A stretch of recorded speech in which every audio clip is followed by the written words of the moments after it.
If I die tomorrow, I've won. I have to write the world a check. I have to pay for my sins. How much of this you can take before you say, let's just be finished with this? You know what I mean? It wants to show you something. It wants to see how much you can take, how much you can handle of life. You say you love life, you want to live life. I'm going to show you life. Life is beautiful, but you have to accept the good and the bad as being beautiful. You can't accept the good, oh, this is beautiful. Then we lose some of our life sucks. Life is beautiful because life gave us the ability to just know them on our journey in life. We met them. We loved them. We cared about them. They cared about us. That's the purpose of life, just to enjoy what we had while we journeyed through it. Because sometimes we don't understand, like, what is this thing? What is my purpose? Why am I here? Why do I have to go through this pain? Why do I have to go through this fear all the time? Why can't it just be peaceful all the time? Then it wouldn't be life. You know, it wouldn't be life. We have to take life at its terms, life on life terms, not life on our terms.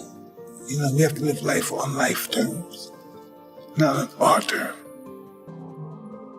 I keep thinking it's all about love. Love is the essence of life. I keep believing that. Come on, fuck the game. Is it that simple? Yeah. Is it that simple? I think so. Yeah. That we're fighting for something that's just so right there, you can do it, but you just don't want to let go. Yeah. Listen, when you really find real love, and so my first experience with real love, the first, I've never experienced, I ran the other way. There is no way that you're going to accept it full-heartedly. It's scary to think that somebody really loves you regardless of all your flaws and everything, and you feel like you're a disgusting piece of shit. And somebody says, I love you though. You might want to kill that person. How could you? I hate me. How do you love me? You know, love is scary because it's so beautiful. I'm aware that a lot of people next to me watch me and may look up to me and think I'm a certain kind of guy, I'm a good guy, but they have to understand that I'm not worthy of praise. They do these things. I look at YouTube and I see guys have Mike Tyson, immortal, Mike Tyson, God, and I'm not worthy of that. You are, Mike. Hey, stop. I know me. You can think what you want, but I know. Not for somebody to praise me or anything, no. I'm always just Mike. I was one of those people that worship people because I had nothing. Imagine how low I had to be to worship a nothing. Somebody that's nothing, and I worship them. And when I did the toe the last time, all I did was, my whole life was telling me that when I die, all I'm gonna do is apologize. I felt all the pain I ever caused somebody. All the pain I ever caused people in my journey in this world. I didn't see anybody that felt the pain. I couldn't apologize enough. I was so happy that I woke up, Yeah, people can forgive themselves too. I do forgive myself. I want to be, I'm a megalomaniac. Yeah, I forgive myself. I'm fucking perfect. But the reality of it is that you did something, motherfucker. Yes. You gotta pay up. Yes. That's just my world. That's just what I'm experiencing now. I'll never be forgiven. I believe we have to pay for our sins. No, I do it out of fear. I know, from my experience, I know I'm gonna wind up in some way I'm gonna have to be questioned for this. It's gonna be a challenge, Sometimes, life is difficult to even live, Life is pretty difficult. And then besides life being difficult, you have to be a responsible individual. You have to establish yourself for your children and your family and your wife and everything. And life, sometimes it comes fast at me, comes real fast.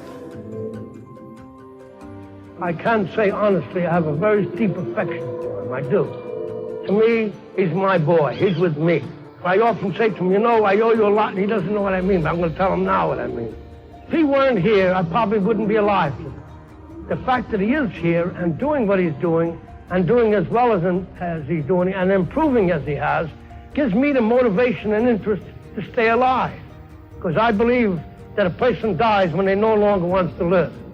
But I have a reason with Mike here, and he gives me the motivation. I will stay alive, and I will watch him become a success, because I will not leave until that happens.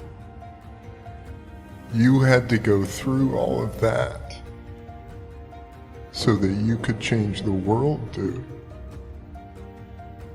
Really, I don't see that. I don't know. You don't realize how many lives you're changing, saving, because of who you are and what you've been through and how you're willing to speak about it now. Sometimes it's hard to accept who you are. You know, sometimes I see young kids out here and they commit suicide and they don't like who they are and they're in prison, and it's really difficult, you know, to accept who you are in this world, because really we don't know. But then in order to have friendship, you have to be put in this particular kind of, I don't know, you have to be labeled, so to speak.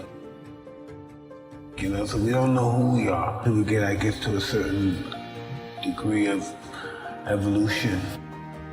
I never understood my struggle. You know, I had everything I wanted, but still I was fighting the light.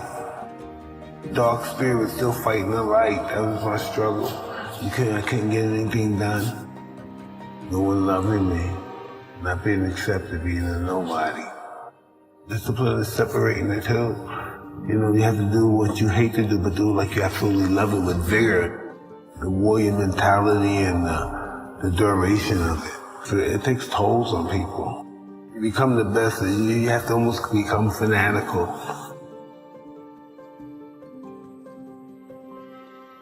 You know, this is my life, this is all I live for, this is my air, this is everything.